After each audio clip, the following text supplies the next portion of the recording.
When we think of ships sinking, we immediately think of the Titanic, the RMS Lusitania, and the HMS Hood. Even the fictional ironclad from War of the Worlds, Thunderchild. But when it comes down to one of the most influential shipwrecks, people will bring up the Bismarck long before they'll bring up the 12th century Blanche Neuf, known also as the White Ship. This disaster changed the course of British history, arguably European history, and caused a civil war in the Kingdom of England. Yet you seldom, if ever, find it in any lists.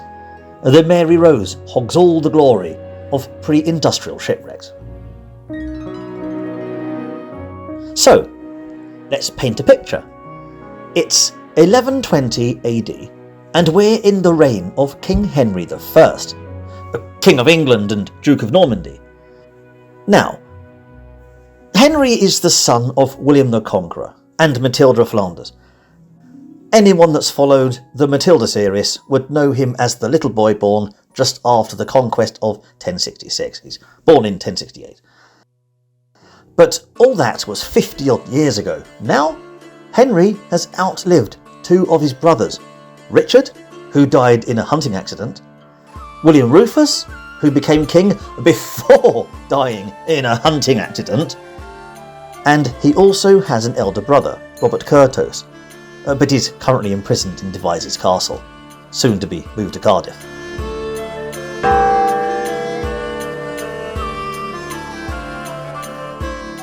Right. Despite having fathered a sizable amount of children, at least 15 that we know of, there are concerns with the royal line. Oh, don't fret about the 15 children. His queen, Matilda of Scotland, isn't the one bearing all of them. In fact, she only bears 2. The other 13 are illegitimate and have no claim to the throne. And good Queen Maud of Scotland, as she was known as, died in 1118, causing even more concerns. Henry himself is over 50, putting on some weight, with a greying, receding hairline. So even though he is looking to remarry, it is highly unlikely there will be any more legitimate children. So only 2 are in line for the throne. Matilda, the current Empress of the Holy Roman Empire, married to Emperor Henry V, and the young William Atheling, the heir apparent. He's only 17.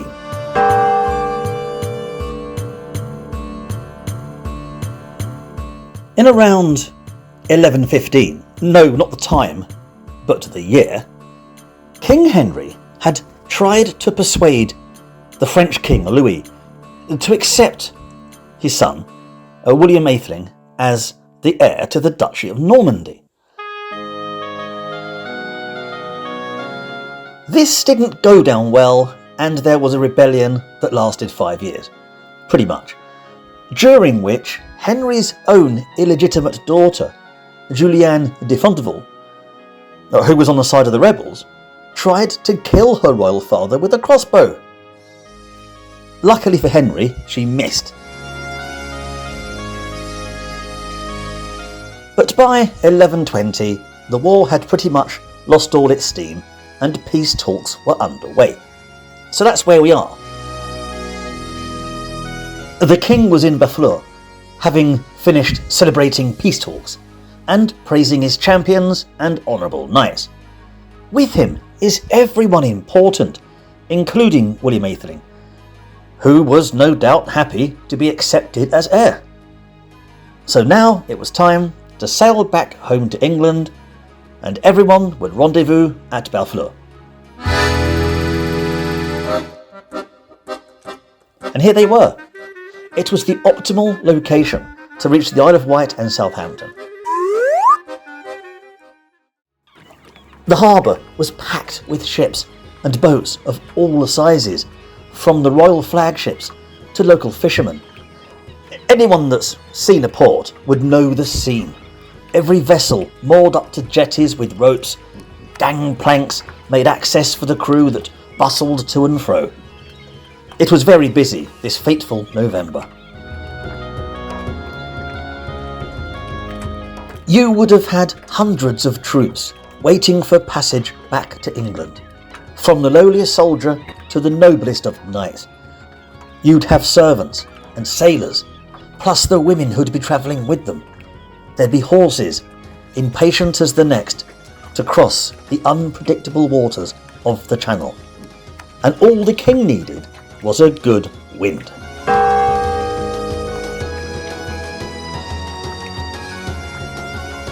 Meanwhile, the celebrations would continue in this coastal town, as people could be found in all the local alehouses and taverns, or anywhere there was good wine. While the king waited, he was approached by a ship captain, Thomas Fitzstephen. He was the son of Stephen of Fitzheard, a man who was the captain of the Mora, the flagship of William the Conqueror's fleet. Fitzstephen was a distinguished seaman, and Fitzstephen had refitted his own ship, a ship like no other, the Blanche-Neuf, because its timbers were pale in hue, most likely painted to a Viking design. And the white ship certainly stood out from the rest, and should the wind fail, it had 50 skilled oarsmen. This was a fast ship indeed. But King Henry and his retinue would be travelling in his own ship, the Esnekia, another fine vessel of Viking design. Why Viking, you may ask? Well, do remember the Norman ancestry. They come from old Viking roots, heading back to Rollo.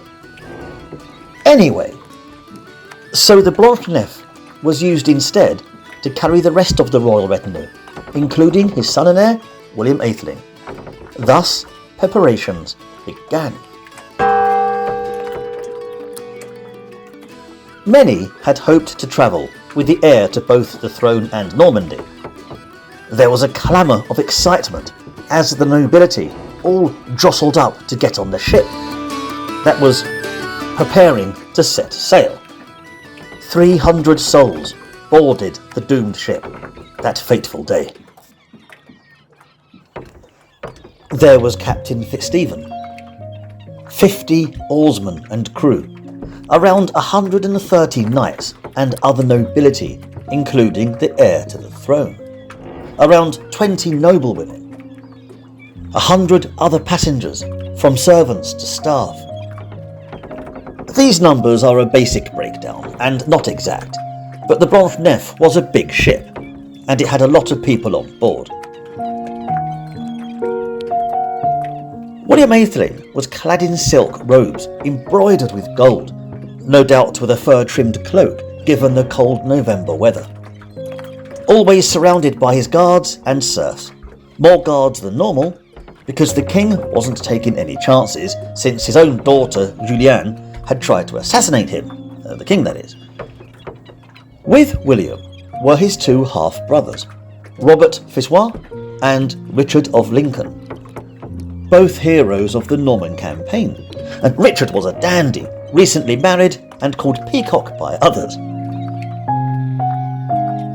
One of the king's personal knights was also travelling with them, Geoffrey L'Aigle. There was also the king's steward, William Bigod. Another of King Henry's illegitimate children was Matilda Fitzroy, not to be confused with every other Matilda mentioned in my videos. It's a popular name. This young lady was born of a mother whose name is lost to history, but possibly Edith. And Matilda is the Countess of Perche.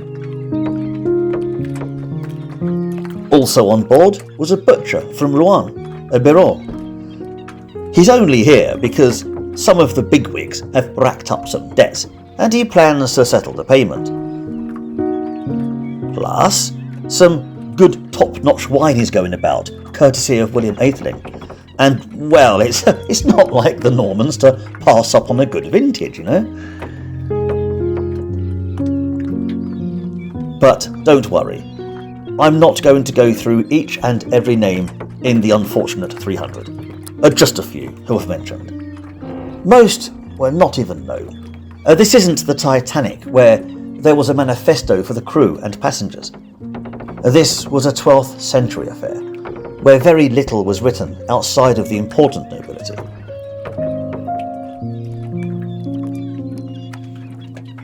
Another grandson of the Conqueror, Stephen of Blois, was also on board the star-crossed ship, though his fortunes would change, and he'll remain in Barfleur.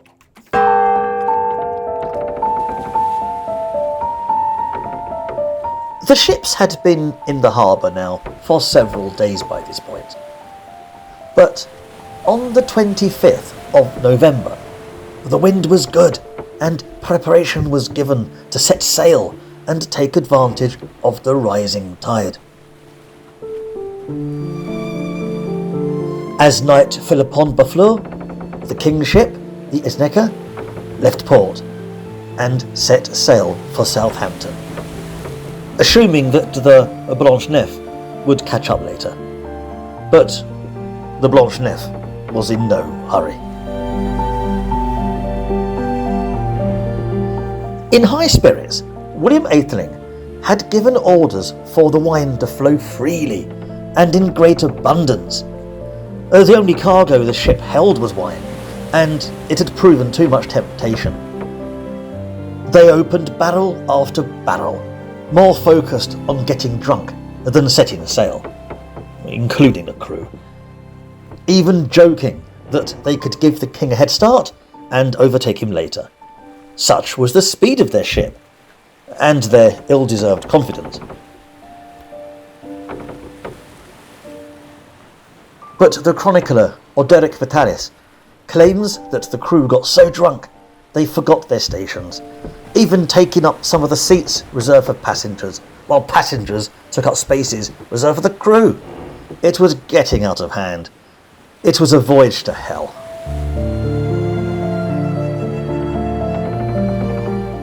And it was custom for monks to bless ships as they left port. This was a superstitious day and age, and many ships fall foul of unpredictable waters. Even these days, many more ships are lost. A blessing could mean the difference between reaching safe land or sinking to the bottom of the sea. The depths are full of the dead. But when the monks came to bless the ship, possibly even the bishop himself being the royal ship and all, the drunken mob jeered them and drove them off. The Blanche-Neuf was not blessed that fateful day. Also, it is not really known why Stephen of Blois disembarked the ship. He claims he was ill. He had the runs, so to speak. But his sudden illness could be due to excessive drinking. I doubt he was the only sober man on the ship. Equally, he could also have been worried by the drunken antics of the others, or the lack of a blessing. Either way, he was back on shore, and away from all the shenanigans going on the ship. And 2 other knights went with him, a decision that would save their lives.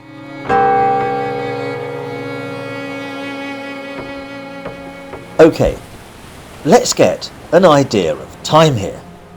The high tide in late November of 1120 would be around 10:45 p.m.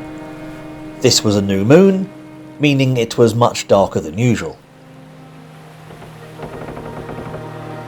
King Henry had set sail at first watch, so around 9 o'clock at the latest, but the captain of the Blanche-Neuf, Thomas Fitzstephen, had delayed until midnight, awaiting for the tide to slack, in the hope of avoiding being pushed south. By now the water was icy cold, as was the air, and there was quite a frost setting. I'll further add that the hull was clinker-built, and the ship had a 2-metre draft which needed to be cleared as they left port. And Barfleur was not devoid of rocks. In fact, the port was famous for them. As preparations were made, a large gaggle of onlookers gathered in the harbour to see the ship depart. And immediately, upon leaving port, these witnesses heard Captain Fitzstephen barking orders, shouting his intention to make haste and overtake the King's ship before it reached Southampton. The Blanche-Neuf would reach England first. The passengers, as drunk as skunks, added to this by yelling and cheering as the mighty Blanche-Neuf left the jetty and spread her sails, the creaking and splashing of oars being pulled in unison by the intoxicated crew, sweeping the ripples of the deep. But their journey would be cut short.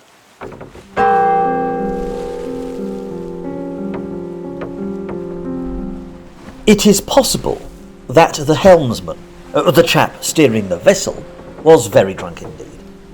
His judgment was clouded to the point of negligence, as he seems to have totally misjudged the infamous rocks that were concealed under the blackened waters.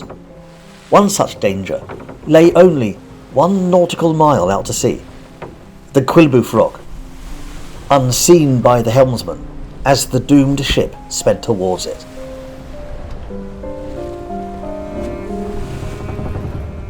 Oblivious to their fate, the crew would have been alerted by a loud grinding crunch as the port side of the ship's hull impacted with the submerged rock. The ship lurched from the collision, oars broke, planks tore, and then water began to pour through that tear in the hull. The crew desperately tried to push off the rock using oars and boat hooks, but it was no use. No matter hard they tried, their fate was sealed. The Blanche-Neuf was fighting the long defeat, taking on ever more water, not helped by the efforts of the sailors who only made the breach worse. And even at this point, when the crew were trying to prise the ship from the rock, men were falling into the water, succumbing to the tide and dragged to their doom in the black, icy waters.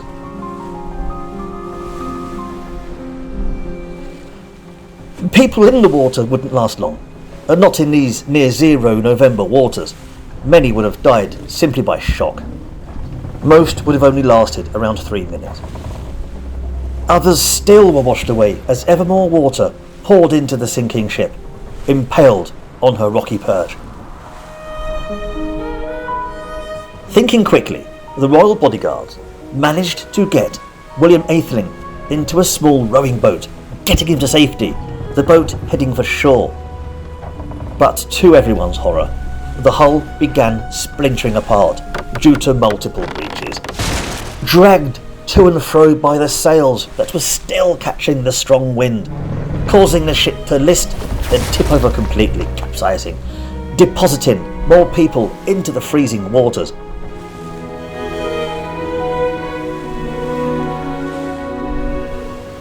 Many clambered over each other, clinging into anything to keep afloat.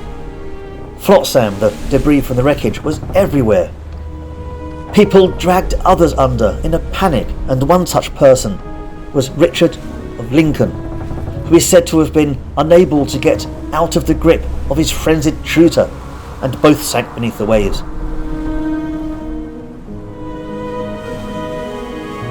One of the people fighting for survival in the icy waters was the butcher, Beryl, who had rescued himself in all this chaos by desperately clinging to the mast of the sinking wreck, battling with the weight of his heavy goatskin tunic, a tunic that most likely saved his life, insulating him.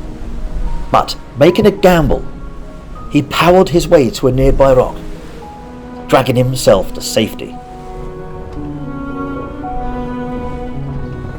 There he discovered one of the king's knights, a Geoffrey Liagler, shivering in the cold.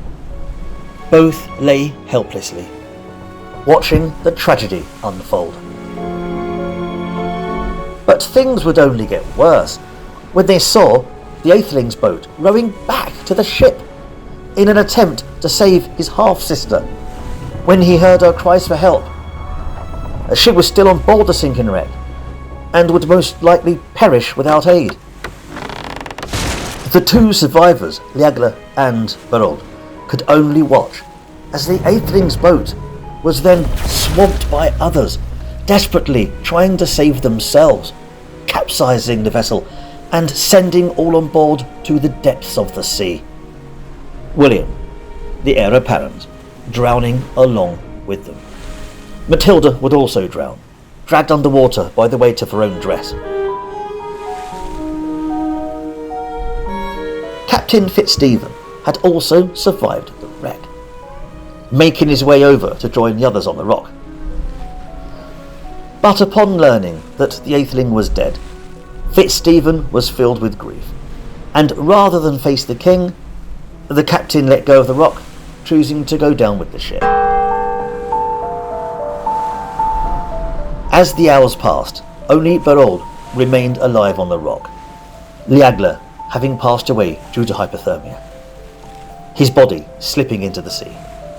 And Berold would have to wait on his rock in the blackened, eerie silence until rescue came. Realizing he would not last the night, he grabbed a piece of floating wood and made his way to the shore, the deliverer of the terrible news. The butcher, Heir would be the sole survivor of this awful tragedy, and it is his account that we hear.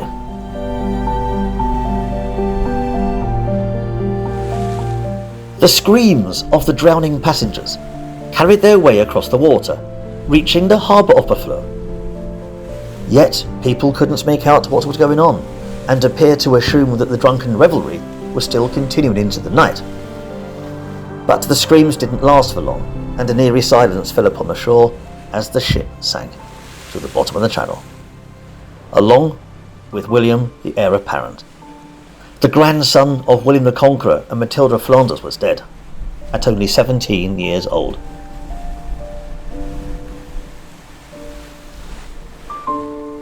As for Berold, the butcher, he is discovered alive by 3 fishermen on the shore and taken to safety.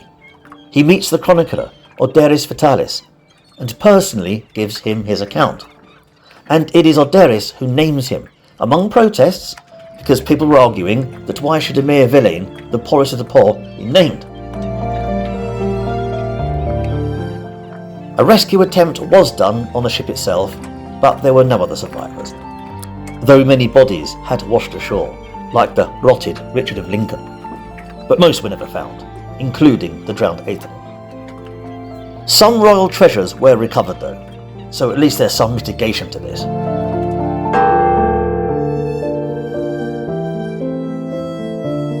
Meanwhile, in England, the king had landed in Southampton before heading to a hunting lodge in nearby Clarendon, no doubt awaiting the news that the White Ship had arrived in port.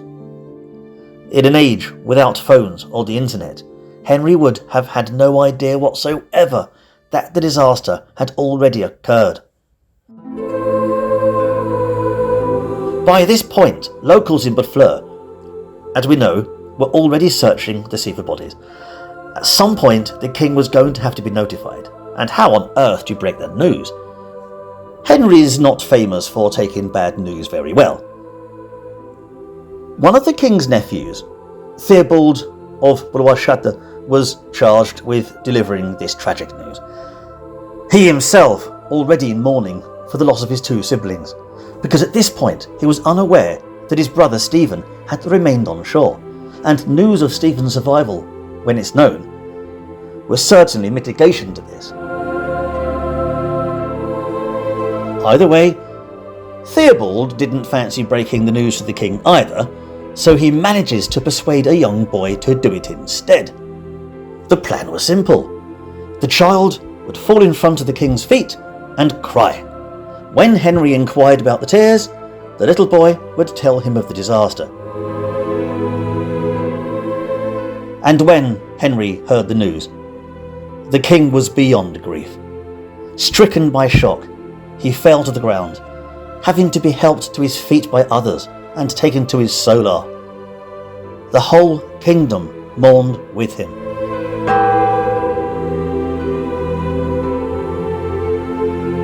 William Atheling's death wasn't just tragic in the eyes of a father, but of a king, for there was no male heir. What's more, many of the king's royal court had been lost in a tragedy, and many of the noble houses had also lost loved ones, heirs to their own titles. This put the entire court in a predicament, as well as the future of the crown. And a poem is circulating, one that tells of a prophecy by Merlin, where the lion's cubs will become fishes of the sea. And bodies, due to rotting and bloating, were certainly transformed, others not found at all, becoming one with the sea.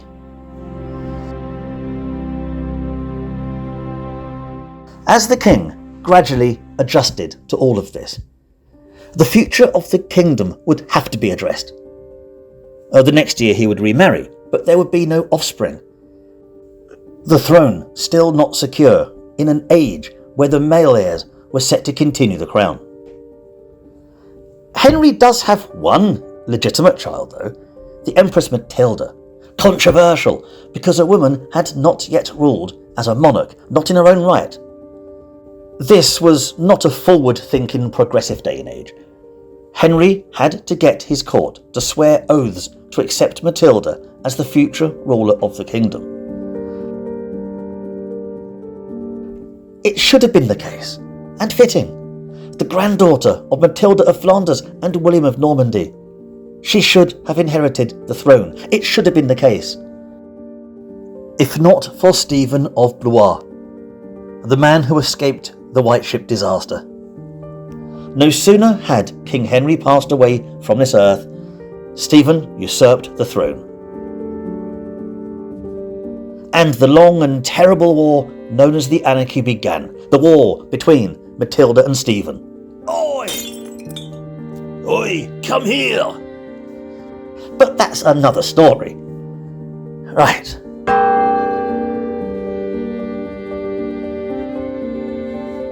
William Atheling was much loved, and public reaction to the disaster must have run parallels to another awful event that happened in my own lifetime, because in 1997 there was the tragedy which took the life of another beloved figure, Diana, Prince of Wales. To say the world stopped turning for a moment in time would be an understatement. The whole world mourned for her, just as it did for William Atheling and the 300 souls that died that fateful day, 1120. And in a twist of fate, one that links these tragedies together, is one of the sources I'm using to write the script. It's a book simply called The White Ship, and is written by an historian called Charles Spencer, the 9th Earl Spencer, Diana's brother. Thank you for watching.